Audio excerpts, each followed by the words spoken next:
오늘 이 시편 43편은 앞에 있는 시편 42편과 연결되는 부분들이 많이 있습니다.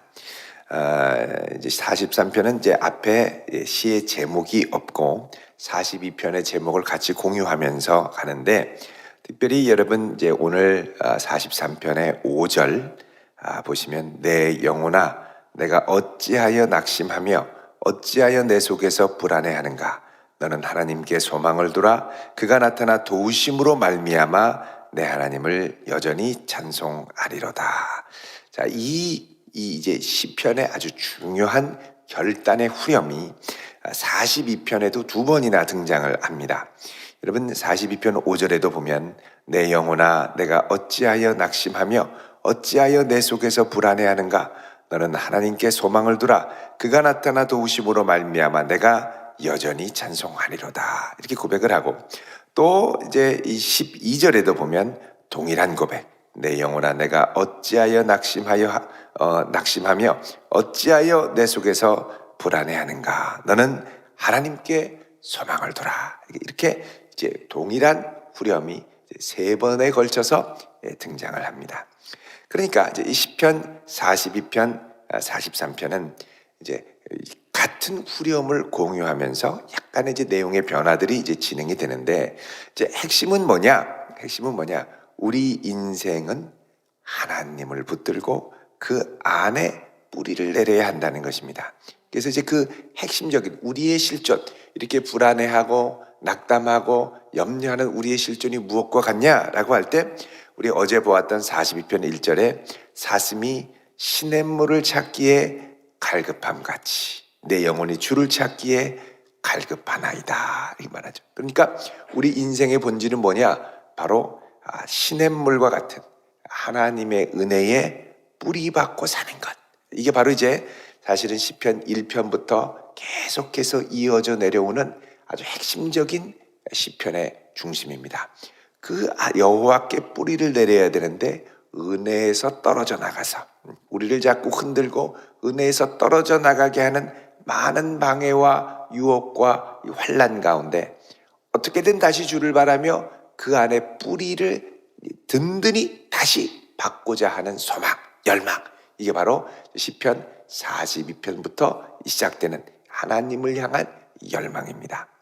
그래서 이제 제2권의 끝부분으로 가면 이제 솔로몬의 왕의 시가 나오는데, 그렇게 해서 든든하게 섰을 때 우리가 어떻게 왕 같은 제사장으로 서느냐, 이게 이제 제2권의 끝 대미를 사실은 장식을 합니다. 그게 바로 이제 시편 72편의 솔로몬의 시죠.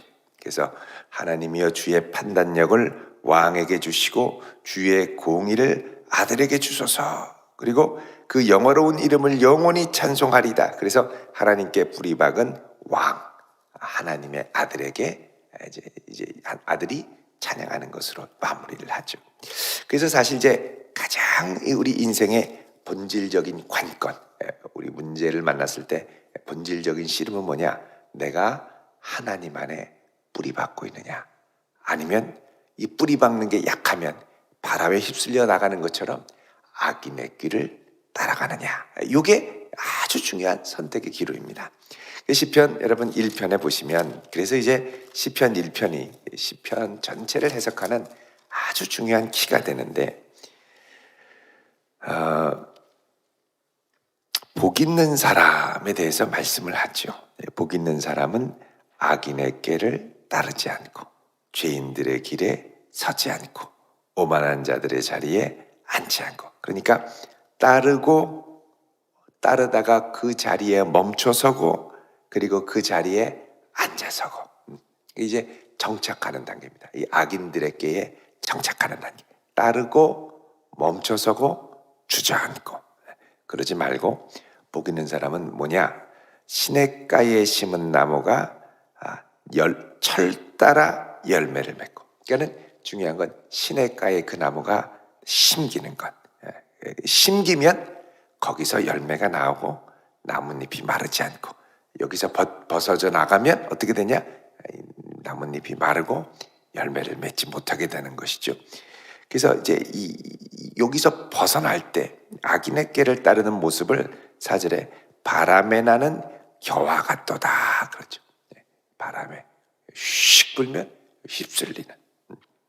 그래서 이제 바람이 불 때 사실 우리가 흔들립니다. 그래서 이게 벗겨져 나가느냐 그래도 뿌리를 받고 내리느냐 늘 그 기로에 서 있죠. 그런데 6절에 보면 그렇게 휩쓸려 가면 의인들의 길은 여호와께서 인정하지만 악인들의 길은 망한다고 말씀하죠. 망하는 길입니다. 망하는 길.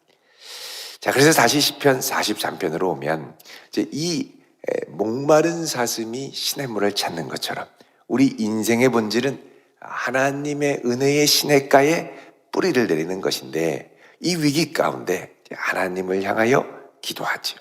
그래서 1절에 하나님이여 나를 판단하시되, 자, 나를 판단하시되라는 건 하나님이 나를 판단해 주십시오. 하나님이 내 마음 아시죠. 이런 차원을 넘어서 법적인 소송, 내가 사방의 대적들과 나라들에 의해서 억울함에 둘러싸여 있을 때 하나님께서 친히 이 재판을 주관해 달라 이런 말입니다. 나를 판단하시되 법정 소송 가운데 하나님의 공의를 구하는 거죠. 경건하지 아니한 나라에 대하여 내 송사를 변호하시며, 자, 경건하지 아니한 나라, 이방 나라, 하나님을 경외하지 않는 나라, 이런 나라들이 다윗을 고발하고 다 같이 공모하고 저 나쁜 사람이라고 그러고 이러다가 우리가 망한다 그러고 다윗으로 인한 손해가 한두 가지가 아니라고 하고, 자, 이러면서 온갖 무차별적인 이 소송을 걸게 됐죠. 내 송사를 누가 변호해 주느냐? 하나님이 변호해 줘야 된다는 겁니다. 또 간사하고 불의한 자에게서 나를 건지소서. 하나님이 간사하고 불의한, 그러니까 다윗은 외적으로는 나라의 소송, 내적으로는 주변에 아주 간사하고 불의한 악인들에 의해서 공격을 이중적으로 받는 형편입니다. 그러니까 지도자로서 사실은 위기가 되죠. 여러분, 이게 보면은 우리가 이제 하나님 앞에 뿌리를 내릴 때 항상 이제 문제가 이렇게 있습니다. 이렇게 뿌리를 내렸던 것에서 벗어나게 하려는. 그러니까는 우리가 살아가면서 이게 사실 인생의 본질적인 부분이기도 합니다만, 우리가 살아가면서 사실은 우리가 많은 문제를 이렇게 부딪히게 되는데 우리가 직접 해결할 수 있는 문제가 생각보다 많지 않습니다. 내가 내 힘으로 이거저거 하면 잘 될 것 같은데 생각보다 내 힘과 내 뜻대로 되는 문제들이 많지 않고, 많은 경우는 그냥 내가 이렇게 안고 가야 되는 문제들이 많습니다. 내가 좀 풀면 좋은데 이게 풀리지가 않아서 안고 가는 거죠. 안고 가는 문제들을 사실은 하나님 앞에 내가 뿌리 내리며 맡길 수 있는 믿음, 이게 이제 평생 동안 우리가 씨름해야 될 부분입니다. 이 안고 가는 문제는 갑자기 생기는 문제도 있지만 생각보다 오랜 시간 내가 품고 가야 하는 문제들, 예를 들면 가족의 문제나 건강의 문제나 또 자녀의 문제나 여러 가지 것들은 내가 그냥 탁탁 풀리면 좋겠고 내가 풀어주면 그냥 풀어지면 좋겠는데 내 힘대로 안 풀어져서 저기 안고 가는 거죠. 안고. 그때 이 안고 갈 수 있는 힘, 이것도 내가 시냇가에 뿌리를 내려야 안고 갈 수 있지. 시냇가에서 벗어나면 인간적인 혈기가 나오게 돼. 더 이상은 못 참겠다. 내가 참다 보니까 내가 이런 것까지 참아야 되느냐. 온갖 서름과 원망과 분노가 치솟게 되죠. 이게 시냇가에서 뿌리가 뽑혀나가면 그대로 그런 게 나옵니다. 그래서 딱 뿌리를 내려서, 그러니까 여러분 하나님 앞에 오늘 이 아침에 안고 갈 수 있는 은혜를 구할 수 있길 축원드립니다. 안고 가는 것도 은혜가 있어야 또 안고 갈 수가 있어요. 해결되지 않으면 힘들잖아요. 근데 이것도 주의 섭리 안에 맡기면서 주 안에 품고 가는 것. 사실 이렇게 막 사방으로 공격받고 참소받고 원망받고 이러면 사람이 못 참습니다. 힘들어요. 다 때려치고 어디론가 도망가고 싶죠. 근데 안고 갈 수 있는 은혜. 그래서 하나님께 맡기죠.